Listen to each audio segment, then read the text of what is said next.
Look at your media. Hanggang ngayon, ang telenovela ninyo is about kabit. Bakla. Nakikita nyo na ba ang mga pinapalabas sa Asian countries? Bakla, quantum physics na. The three-body problem. Bakla, the three-body problem was a famous show in China watched by the masses. Quantum physics, bakla. Cosmology, bakla. Ikaw, ngayon ang tinuturo sa'yo is kabit. The United States has already lost its diplomatic skills, which is true. Ito may nagsabi sa akin, i-discuss ko kanina sa live, which is true. How many times, the United States has one of the most brilliant international scholars, foreign policy scholars in the world. I know that because that's what we study, all their writings. And conflict resolution scholars. Maybe not conflict resolution scholars kasi that's the province of Scandinavian international relations scholars, no? But still, they're very competent and etc. The U.S. Diplomatic Corps is one of the best trained in the world. Maybe at par with China because the Chinese Diplomatic Corps is much better trained. How many times the United States hosted a diplomatic talks between China and the Philippines so that it could be a broker for a peaceful solution? How many? There you go. How many? None. How many? Nada. None. They Zero. never look for peace. How many?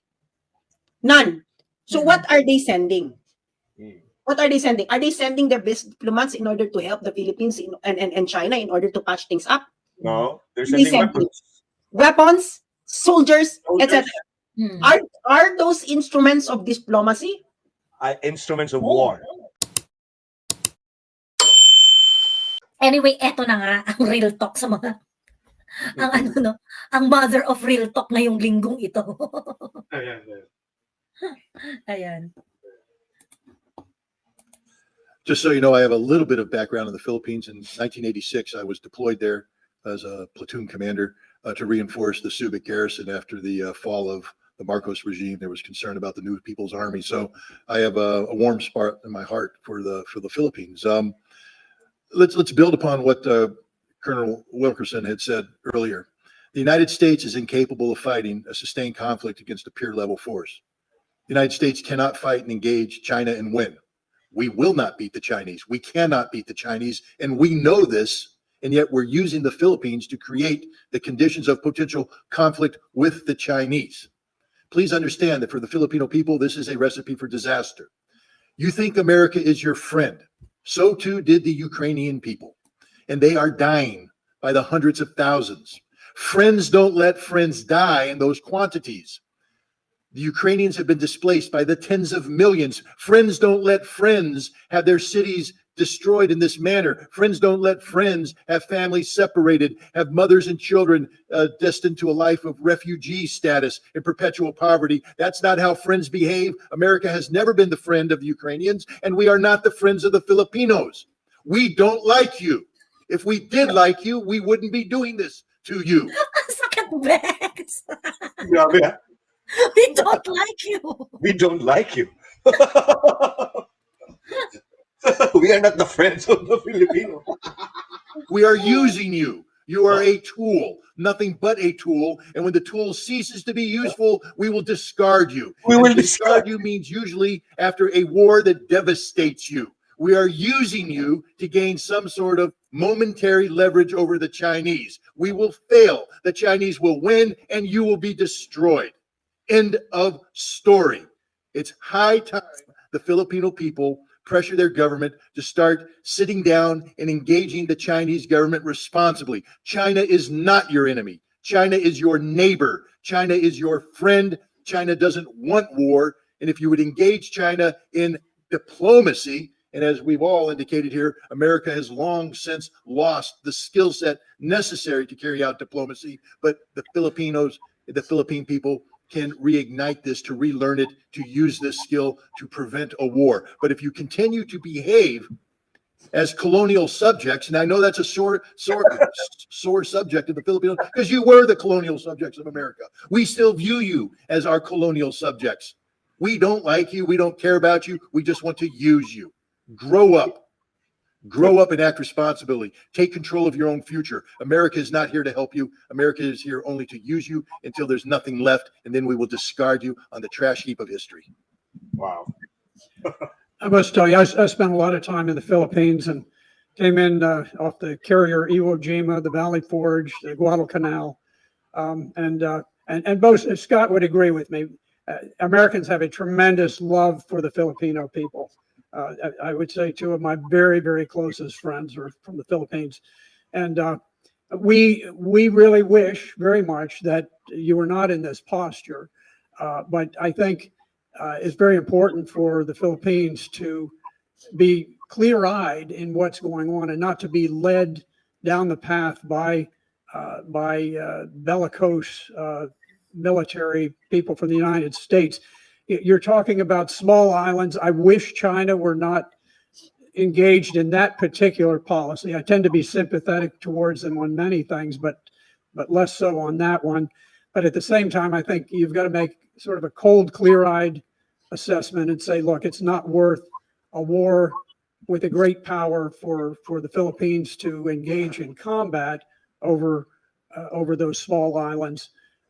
But I do agree that it is time to use diplomacy and to attempt to resolve the issue. Whatever you do not simply become a tool of the United States and be led into an armed conflict that ends up in disaster for the Filipino people. Because if you do, you will break the heart of a whole lot of us who just dearly love the Philippines and the people of the islands. Alam mo yung Just so you know, sila na yung nagmamakaawa na, be, mahal namin kayo, wag kayong tumahak. Di ba parang ako lang? Parang ako lang last year, di ba? Tapos naging puti at naging lalaki at naging macho at maging mataba. Sabi wala yung in February. Hindi ba? Ayan na, dating sundalo, dating marine, dating senator ng United States, ikaw kayo na sinasabihan. Dating UN weapons inspector. Di ba? Isinampal-sampal na sa pagmumukha ninyo yung sinasabi ko, puti na yung mismo nagsabi. Siguro naman nagigising na yung karamihan, no? But, maganda yung pagkakasabi, no? Na, well, the United States has already lost its diplomatic skills, which is true. Ito may nagsabi sa akin, i-discuss ko kanina sa live, which is true. How many times, you know, the United States has one of the most brilliant international scholars, foreign policy scholars in the world. I know that because that's what we study, no, all their writings. And conflict resolution, maybe not conflict resolution scholars, because that's the province of Scandinavian international relations scholars, no? But still, you know, they're very competent and etc. You know, the U.S. Diplomatic Corps is one of the best trained in the world. Maybe at par with China because the Chinese Diplomatic Corps is much better trained. How many times the United States hosted a diplomatic talks between China and the Philippines so that it could be a broker for a peaceful solution? How many? There you go. How many? None. How many? Nada. None. They Zero. never look for peace. How many? None. So what are they sending? What are they sending? Are they sending their best diplomats in order to help the Philippines and China in order to patch things up? No, they're They sending send weapons. Weapons, soldiers, etc. Soldiers. Are those instruments of diplomacy? Instruments of war.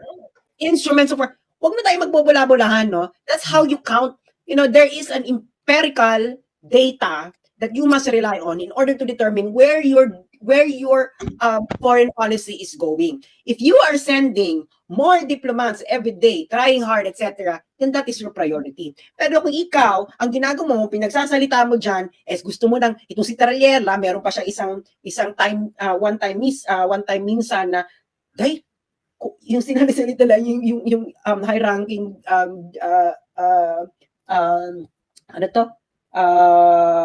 military official ng China, evil, may maganon-ganon pa siya. Bex, ano ka? Parang, what are you? Di ba? So, nasampal-sampal ka na, di ba? Nasampal-sampal ka na ng mga Amerikano, maniniwala ka pa rin. Actually, maganda, no, itong si Senator at itong si Ritter, makapag-debate sa dito kay Gibo at kay ano. Anong masasabi ngayon nila Gibo dito sa sinabi ng mga Amerikano? Mismo sabihin man nila, ay mali ang mga Amerikano yan, maniniwala kami dun sa mga sa ibang American. Okay, then let them have a debate on online debate. Bakit ba kasi ayaw ng mga officials na ito na makipag-debate? Why is it so hard for them to debate foreign policy?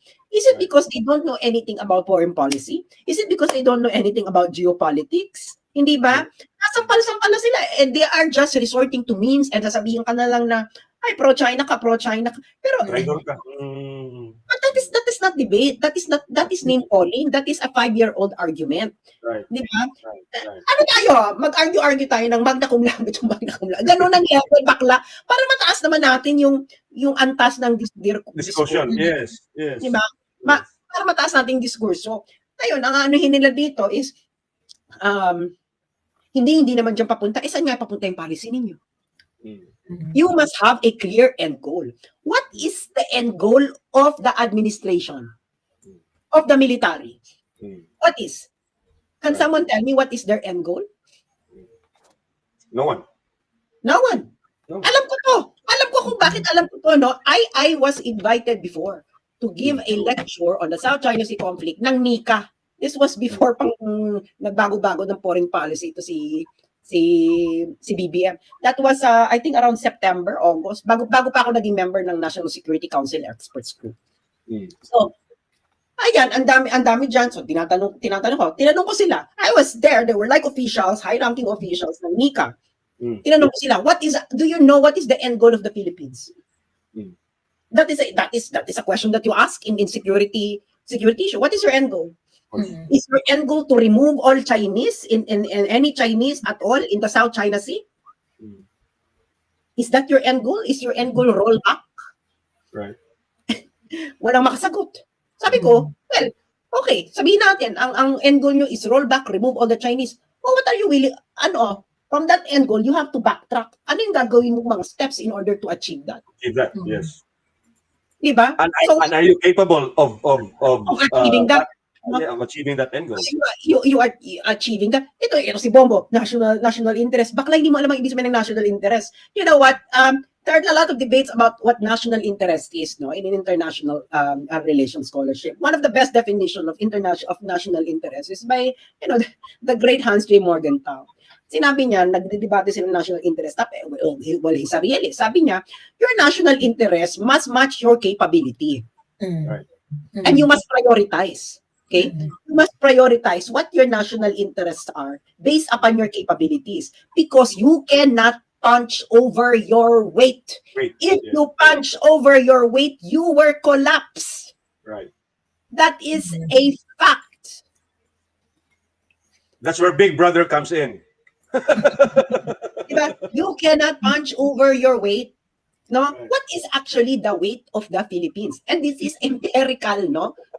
Paperweight. Weight, the most important source of power is industrial capacity. Exactly. Industrial capacity. Okay? Industrial capacity. Which is diminishing by the year, no? And industrial capacity in the Philippines is diminishing by the year. So, if your industrial capacity is diminishing by the year, your economy is, of course, also diminishing. You don't have a real economy anymore. Okay? What is real economy, kids? Mga nakikinig, what is real economy? What is the difference between real economy and just economy? Real economy, mga kababayan, mga estudyante, these are actually products that you produce by your industries. Okay?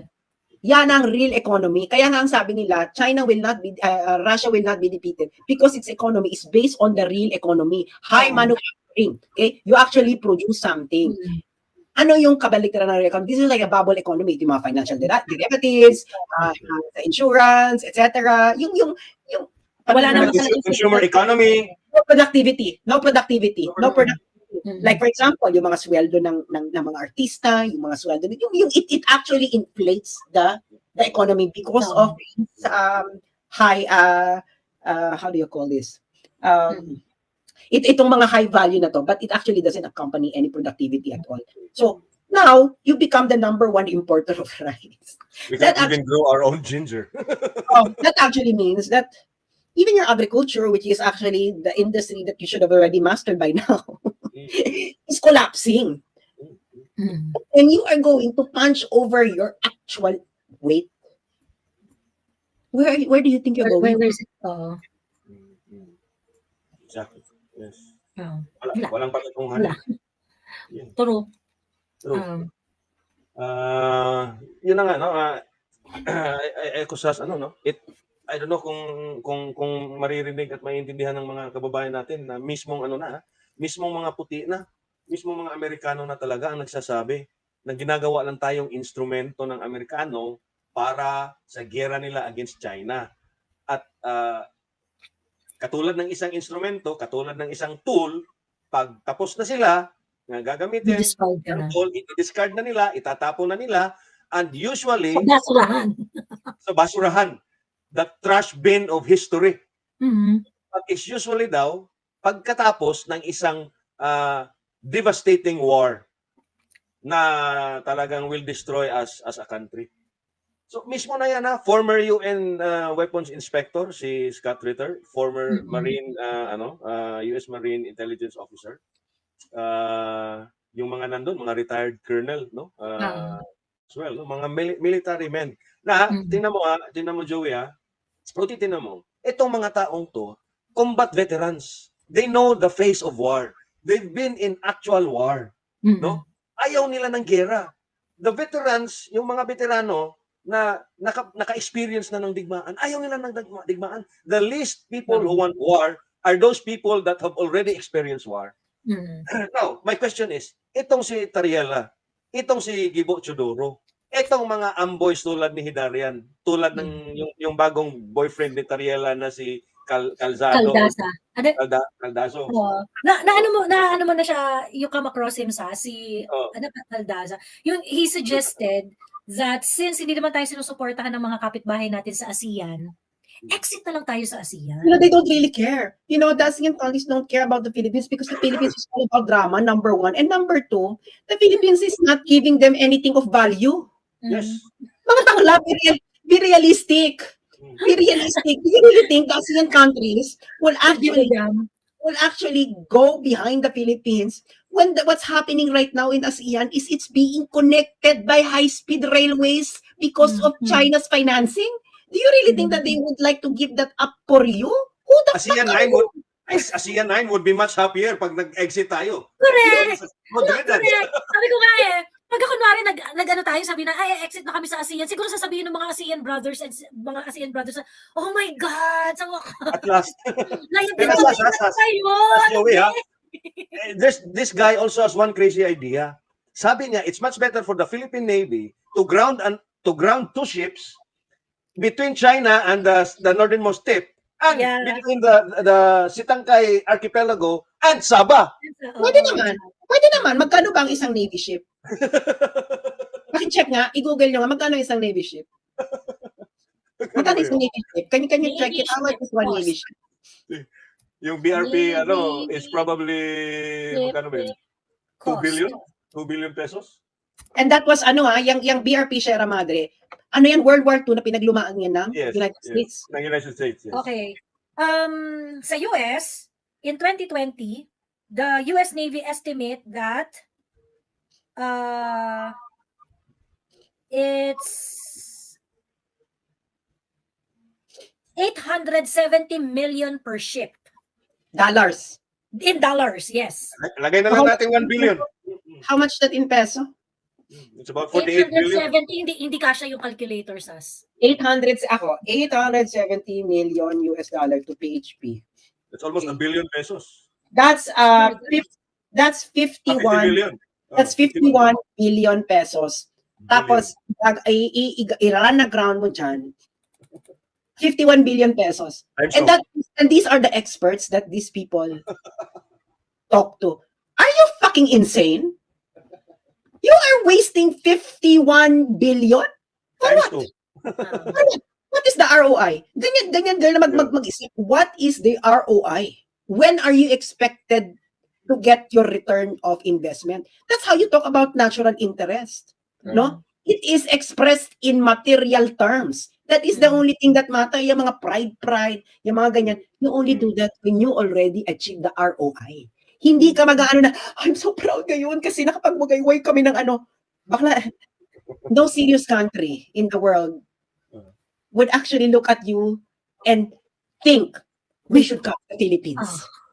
None. Would look at you with envy. None, mga bakla. I have recently talked to a diplomat of a Southeast Asian country. Hindi ko lang sabihin kung saan. And then tinatanong niya, ano ba nangyayari? What is happening to your country? Parang, why does your country in this situation, ano ba gusto niya mangyari? Kasi sabi niya, now we are all looking at the Philippines of what is actually what it wants to do. No ma?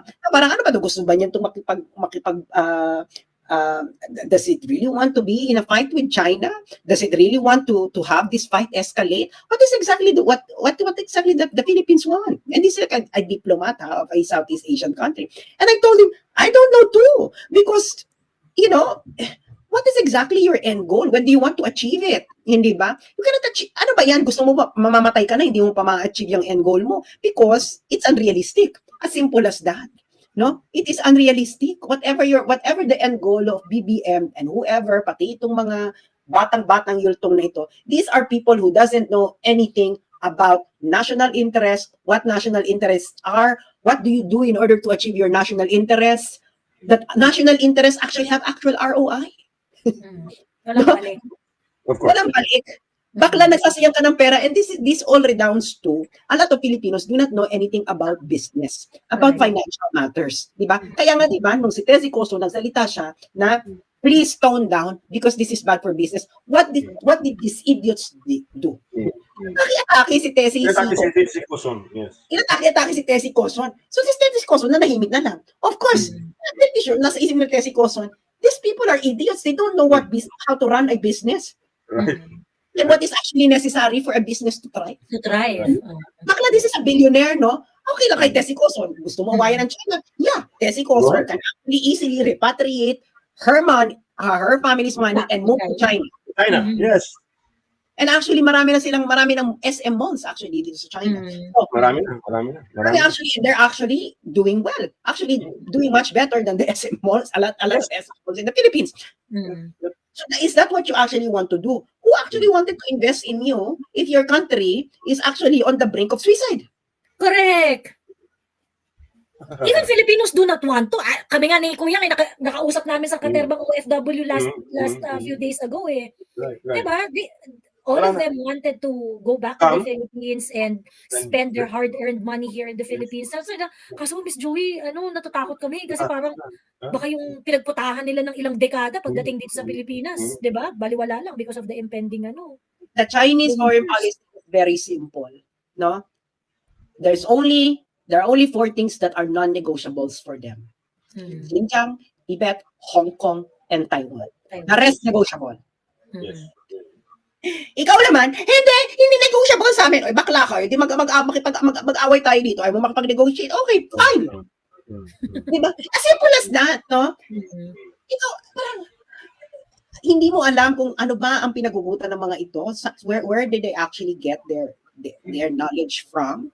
Hindi ba? And then those people who have knowledge, they actually isolate, they make these people na nag-aral as if they're stupid, just like what happened in that interview with the Lord Dean interviewee. So the simple answer is, what is your end game? And how do you want to achieve your end game? Is it realistic? Do you have the capabilities? If you don't have the capabilities, in order to achieve your end game, you are punching above your weight. That is the number one mistake in international relations. If you punch above your weight, look at Ukraine. Ukraine has been punching above its weight for how many years now? My God, it's 2024. Russia launched special military operations in February. They had a talk immediately in March. In March, they were almost agreeing on a lot of things. What did UK and the US did? No, don't agree on that. Nung panahon na yon, bakla, wala pang masyadong nasasakop. Devastation, no? Wala pang masyadong devastation. Wala pa. Wala namamatay. Wala pa masyado, no? Wala pa masyado. Now it's 2024, 500,000 and counting ang Ukraine ng casualties. Buong halos buong coastline niya, siguro only 1/8 of its coastline is not controlled by Russia. What else? Ngayon, 25% of Ukrainian territory is now controlled by Russia. by Russia. Now, it's now, pati mga minors, sinisend na nila sa Yes. battlefield. Is that a wise decision? Who actually thought of this? This is not based on realism. This is actually based on fantasy. Yes. No? Illusion, yes. Too expensive to massage one's ego. Yes. Ganun lang kasimple yan, no? EB, do you have a business or something Yes, like that? I run a business for quite some time. So alam to ni EB, when you're running a business, simple lang. What is the ROI? Yes. Mag-i-invest mo. Kailan ang ROI? Kailan ito ma-achieve? How much? Yes. That is how you run national interest as well. Because you are investing the people's money. Hindi mo pera yan. Hindi mo pera yan. That's why the more that you must be careful about using the resources of the Philippines. Because this is the money of every Filipino, especially of ordinary workers who work day and night just to able to pay taxes. No? At kaya ng taxes nila, wala ka naman ibabalik sa kanila. Tapos gagamitin mo yung kanilang resources to invest on something that has no clear ROI for the country. That is the EB. Would you invest your money in a project that has no clear ROI? Of course not. Even if you have the money and even if you have the opportunity to invest, if you don't have the wherewithal and the skill set and the ability and even the personnel to do such an investment, it's not a wise investment. And that is what's happening now sa West Philippine Sea na nga eh. So, talagang, yes. Diba? Ganito lang kasimple ko, no? Magtayaman ka muna. Get rich. And then when you become richer, you can follow Vietnam. It bought all the weapons, wherever it is. It's not tied to the United States. Now, it's secure, etc. But it's still, no? Ang ganda-ganda ng relasyon niya ngayon sa China. The number 2 investor in Vietnam is actually China, no? Well, it's Hong Kong, but Hong Kong is China. Of course it's China. Yes. Number 3 is mainland China. So, it's Hong Kong, China. Actually, it's even number 1 kasi pag pinagsama mo yung Hong Kong and mainland, no? They might be number 1. Now, Vietnam is milya-milya na ang layo sa Pilipinas. Mga putang ina ninyo, Vietnam has just been in a war. Vietnam was isolated for a very, very long time. It was actually even in the mid-90s that United States actually fully opened its relationship with Vietnam. And now Vietnam is producing its own car brand and exporting to the Philippines. Ihiya. True. Diyos me. How stupid you are. Diba? How stupid you are that you cannot even get Sabah back and you have a very, very weak military to contend with. Right. Ito Sas, ito pa yung sobrang, Diyos ko po parang, the Philippines and our officials, the Philippines, its citizens and our officials think that China is spying on us. Putang ina, ano meron tayo? Na kailangan nilang i-spy. Samantalang sa China, ginagamot na nila lahat ng sakit doon. Nahanap na nila lahat ng sakit. Na-produce na nila lahat ng technology na mag-a-advance ng buhay nila. Anong i-spy nila sa atin? Recipe ng adobo? Tapos magdadala ng mga old military uniforms and medal of awards. Actually, they actually already have a pill, no? Well, it's not really a cure for cancer, but it's actually helping you mitigate the effect of cancer. They discovered cure for diabetes already. Yeah, for diabetes. Yeah. Bakla, they have sent operations in Mars and the far side of the moon. The first one to land. Tapos yung mga Pilipino The far side of the dito. moon. Naman, i-spy daw tayo ng China. Mga Bex, anong kailangan sa inyo ng China? Yung recipe ng adobo ng lola mo? Tapos doon pa sa Bamban Tarlac, mag-i-isli. Ano na sa Bamban Tarlac? Ano ba sa Porac tsaka sa Bamban? Kasi Ano ba mga sensitive Nakakaloka dito. Really? They're going to Bamban and Porac to spy on you, pero you are silent that the first family is doing the first family is doing business with state-owned companies of China, which is actually done by Lisa's brother. CPC. correct. And then they will have to go to Bamban and Porac to spy. Bakla, ayan na, nakikipag-business na sila doon sa first family and friends. Ayan na. Pero hindi nila masasabi yun. They're finding clues of because Oo. there are uniforms in Di ba na ports. parang, Sas pati Peking duck. Sinismag. di ba na parang, Bex, the family and friends, officials, di ba si Aboitiz, parang siya yung president nung, Economic Advisory Council. parang ganyan-ganyan. Ah. He's doing business with a company na ang CEO ay part ng CPC and was even a member of the National People's Congress, business partner. Hindi ba kung spying? Ayan na But you don't want to say this, no? Because the trick of the Americans is to keep the Filipino masses angry in order to tie the politicians of the Philippines. Ngayon, okay lang sa mga American na, okay, you do business, but keep the Filipinos angry. Ganyan naman sila eh. It has always been like that. No? It has always been like that. The elite of the Philippines has always been like double dealing like that. They did that during the Spanish times in 1898. No, when some of them were actually doing business with the Spaniards, and then the revolutionaries. When the revolutionaries are winning, of course they drop the Spaniards. When the Americans came, what did they do? They actually turned their backs against the revolutionaries, embraced the Americans. Let's do business. During the Japanese time, it's the same thing. Yes. During the Japanese time, the elite did business with the Japanese. And then when the Japanese was being defeated by the Americans, they went back and then connived with the Americans. And who are these family? The same families. The same families. The same family names. These are the same family. Now, the Filipinos are so stupid, no? Why are you so stupid? Look at your media. Utang ina hanggang ngayon, ang telenovela ninyo is about kabit. Bakla. Nakikita nyo na ba ang mga pinapalabas sa Asian countries? Baka quantum physics na. The three-body problem. Bakla, the three-body problem was a famous show in China watched by the masses. Quantum physics, bakla. Cosmology, bakla. Ikaw, ngayon ang tinuturo sa'yo is kabit.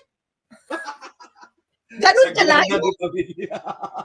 Ganun kalayo, bakla. Hindi ba kayo nahihiya? Hindi ba kayo nahihiya? Tapos ngayon you want to punch above your weight? Bakla, walang, no country is taking you seriously. Believe me, sinabi na ng Amerikano, nobody. They really want you because these countries cannot defeat China economically. They have to compete with the world's most complete industrial system. That is They actually... cannot even beat Russia. You cannot even beat Russia. No, Russia is far more weaker than China. They cannot. Now, all the industrial system of China is focused on producing goods. No, kaya nga may overcapacity problem.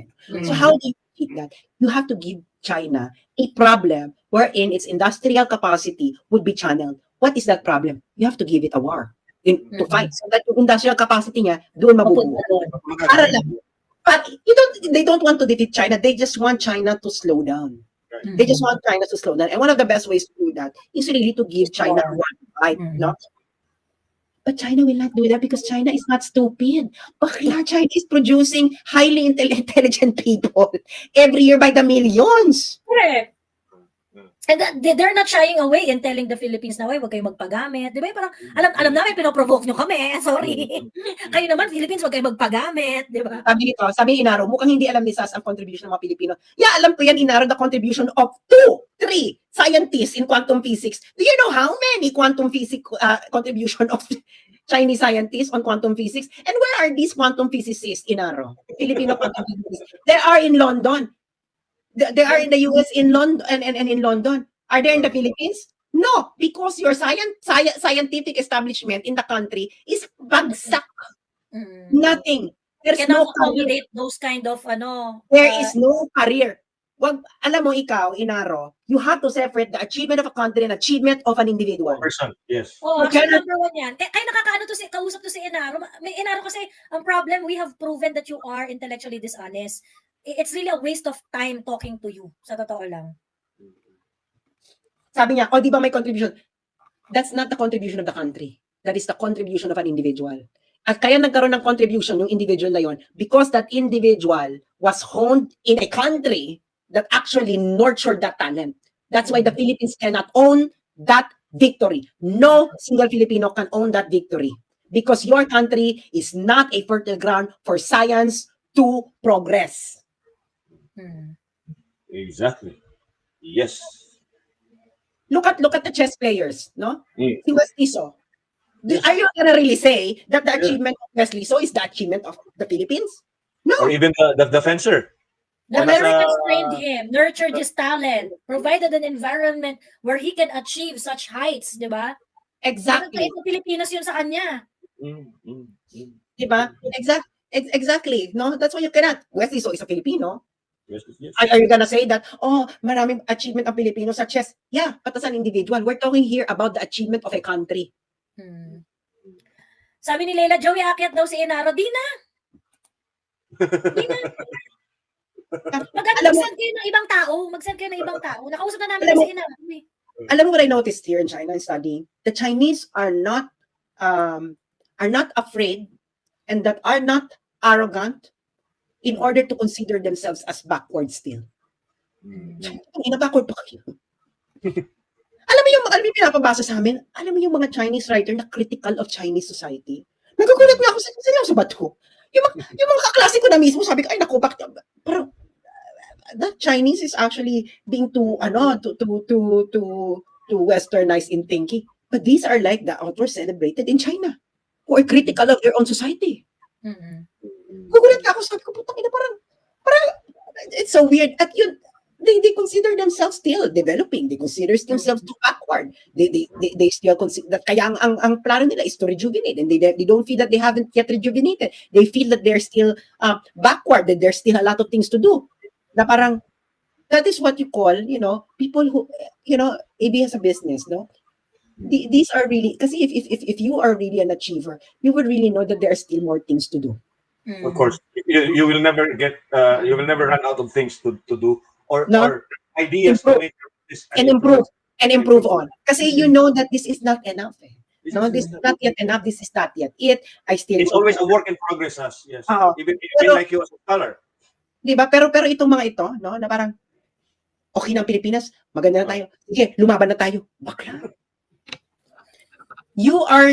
Alam mo kung gaano kahigsi ang railway sa Pilipinas? My God. You haven't yet achieved the old industrial revolution level. Bakla, nandito na tayo sa fourth industrial revolution and your railways are not even in the first industrial revolution. True. Sabi ni Prof Bato, Philippines need to create an environment for innovation to happen. There's no significant innovation happening. Weak ang STEM sa Pilipinas. Yes. Yeah. Tama si Prof. Tama talaga. Yan ang and even the humanities, no? Kasi weak nga yung STEM education system natin.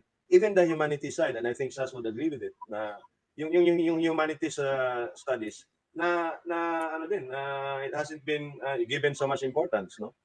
Kaya, the level of scholarship in the Philippines is what's going on. Diba? So yun. Kasi nga joke yung ang daming joke kasi na scholar dito. Sabi ni Oliver, mga inchik pinapaaral nila sa ibang bansa pag college. Actually, yung pinapaaral nila sa ibang bansa, yun yung mga hindi nakapasa sa mga top schools dito sa China. So now, ngayon, ito kasing mga university, mga elite university sa US, ang source talaga ng funding nila is foreign students. And the Chinese pay. Kaya ang daming kaya ang daming Chinese sa kasi nga itong mga Chinese ito hindi sila nakapasa ng ng mga top schools dito kasi 'di ba meron silang exams na may quota. So you have to go syempre gusto mo ng top tier university. Di lumabas ka na lang, bayad ka na lang. Yes. Pero yun na nga, Sas, no, going back, no, in 2022 ata yun, China has overtaken the West, the collective West, in terms of published na scientific journals. Yes. Ayun. True. May sasabihin na. I will just give you a lesson on Chinese politics. It's very competitive. You need the number one factor is education. You have to be highly educated. Number two, you have to have experience. Kaya nga you have to start from the bottom, no? Hindi yung you can only reach the top after you climb so many stairs. And you have to know what you're talking about. Like, I'm gonna show you, Joey. Mm. Kasi ang mga CV ng mga Chinese official ay available online, no? Mm. Oh, ganun. Oo. Meron kasi nga ito ang fina-follow ng mga Western country. Tinitingnan ng mga Western country kung sino yung possible na magiging susunod na chairman ng CPC. Tingnan mo yan. Ay, naka-down pala. Ay, down for maintenance. Pero tingnan mo yung I'm gonna show you, puntahan natin yung Chinese Politburo kasi yan ang parang Board of Trustees. Uh-uh. Board of Trustees. Board of Trustees. Look at the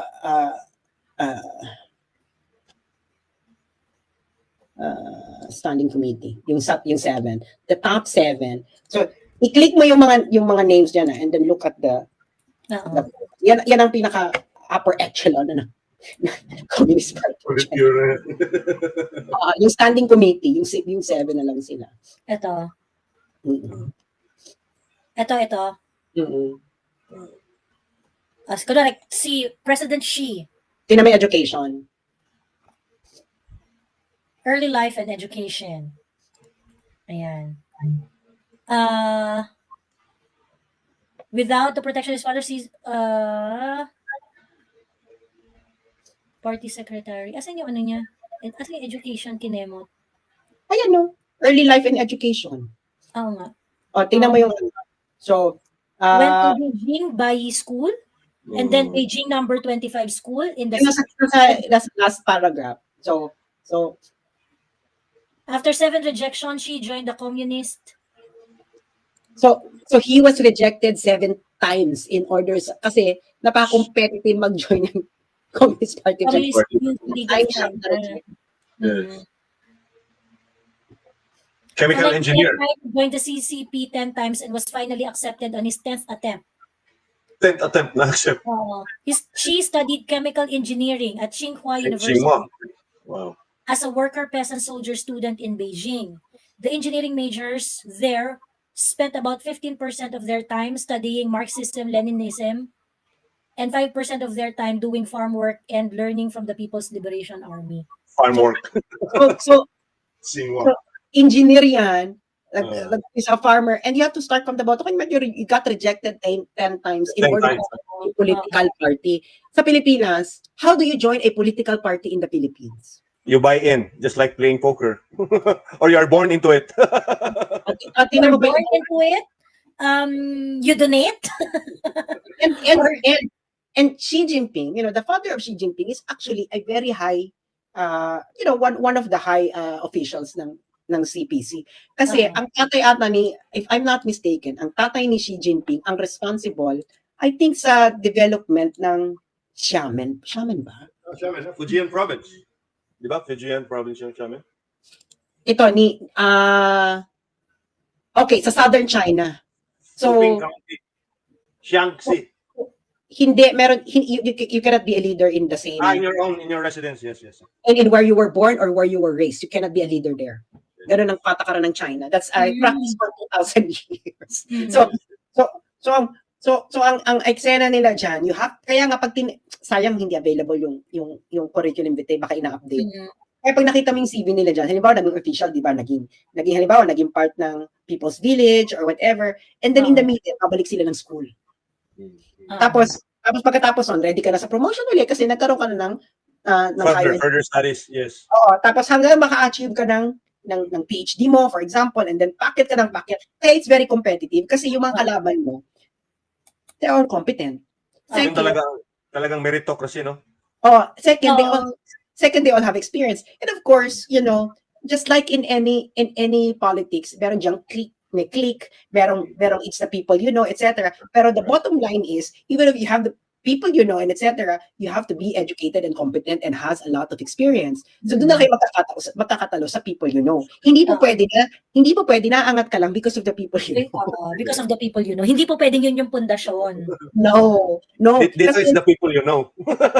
Kasi si Xi Jinping, yung mataas na yung tatay niya, pero hindi siya yung nabigyan na lang, okay, dahil member ka, ano O ka na, na silver platter. wala ka hindi, pagtrabahuhan mo yan, bakla, ganyan. Parang gano'n na eksena. So, ngayon, kaya nga naloloka ngayon ang mga observer ng China kasi ang pattern na ngayon sa China, yung mga member ng Politburo, halos lahat may engineering background. That's Aerospace. why they build a lot, ano? That's why they build a lot. Aerospace engineering, Materials engineering. Materials engineering sila. materials engineering. Kaya yun yung naloloka na sila na parang, ano, what is China up to, no? Na yung kanilang Central Committee ng CPC, bakit puro educated ito ng engineering? Even their top military official was an aerospace engineer. Mm-mm. Just like the new defense minister of Russia. He's an economist. So diba? So nag-ano sila. Kaya nga ang ano niyan ay, girl, these are not like the politicians of the Philippines. Simple as that. Mm. True. Ayun. Nag-iisang Pilipinas, Joey, no? Sa kayabangan. Nag-iisang Pilipinas kayabangan. So, sa totoo lang, hindi ko na Guangdong. nagagaling yung pag-aasal. Hindi ni Xi Jinping ang responsible sa Guangdong. Sa Guangdong? Mm. Wow, that's the most industrial region, no? Oh, siya yung nag-propose ng special economic zones, yung tatay ni Xi Jinping. Yes.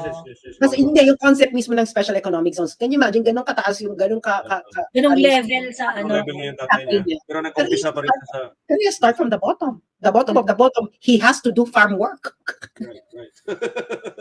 And be rejected numerous times sa 10 pagpasok. times, 9 times, ha? Di ba parang, ni-reject ka ba? Di ba kung ikaw yun, di ba kung one time ka na-reject, talagang parang masasaktan ka. Si Bukla, 10 times siyang nag-try.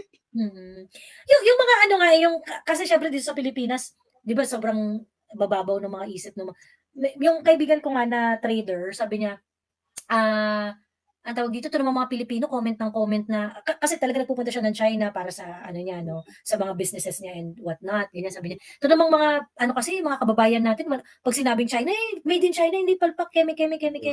Sabi niya, hindi ba naisip ng mga Pilipino na kaya palpak na mga gamit ang nakakarating sa China? Kasi yun lang yung binibili natin. Yun lang ang kayang bilhin. Yun lang yung kaya natin. Or yun ang preferred. Ng China, lahat ng mga magaganda at mga fine things nandun. Hindi nyo kasi afford. Hindi mo Diba, afford. Di ba Kaya parang, nabibili nyo dyan, yung mga reject na gamit ng China kasi yun lang ang kaya nyo. AC Mobility of the Ayalas are opening 22 BYD dealerships in the country for 2024.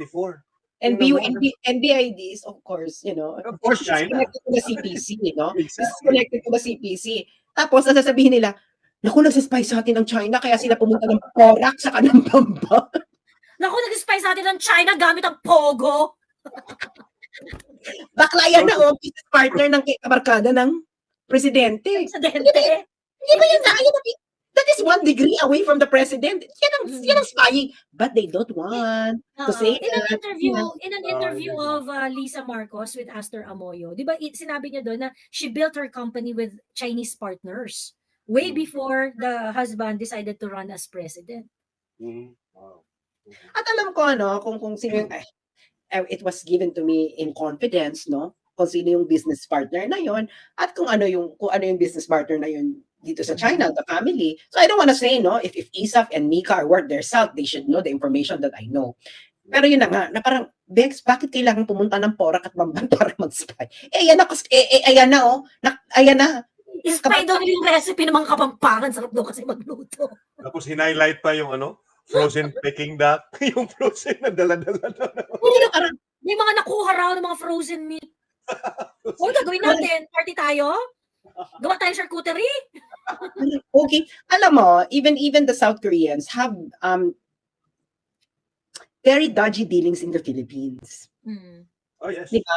Bakit ano ba sa tingin ninyo yung Pilipinas pinupuntahan ito ng elite ng South Korea at nagtatayo sila ng business? Mga Bex, no. Ang mga bumibisita ng mga South Korean sa Pilipinas ay galing sa mga probinsya nila. Correct. karamihan- Yung hindi afford na pumunta sa mga other Europe, more oo. expensive English-speaking country. At We are the karamihan, cheaper option.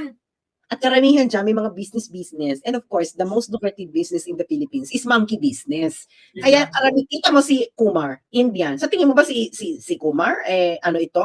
High profile ito sa India, kaya siya pumunta ng Pilipinas? No, kaya siya dyan because the Philippines is the best place to do monkey business. You have a lot of monkeys in the government and there's business.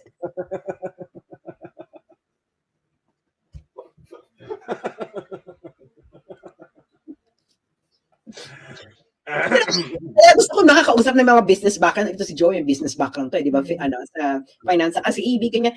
Kasi madali, these people are very pragmatic and practical and very, they know what ROI, they can understand this. Pero pag itong mga, yung, halimbawa si Tariela, ano bang tinapos mo, Tariela?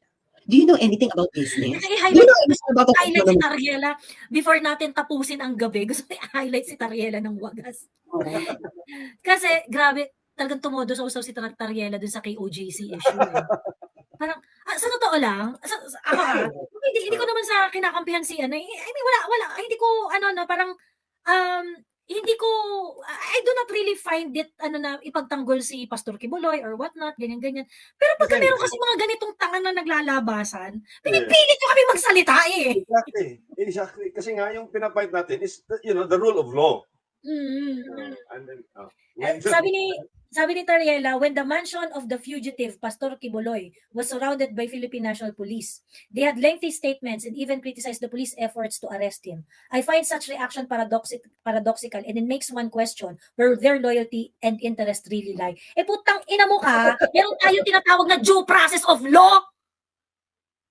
Ang warrant of arrest po, pwedeng i-quash if it is issued arbitrarily, idiot. Tang ina nito. Tapos kinoconnect niya kasi he's questioning the loyalty of the people. Loyalty to issue of due process, idiot. Walang kinalaman nito ng West Philippine Sea, gago. Tangina. Kakairita talaga. Diyos ko po. If we're... A Coast Guard Commodore who is the official spokesperson of the PCG. No. West Apparently, Kuyang Ibi, he's not a spokesperson. He is parang a member of a task force. That's it. Yeah. Hindi siya he doesn't have any paper to show that he is the spokesperson of Coast Guard.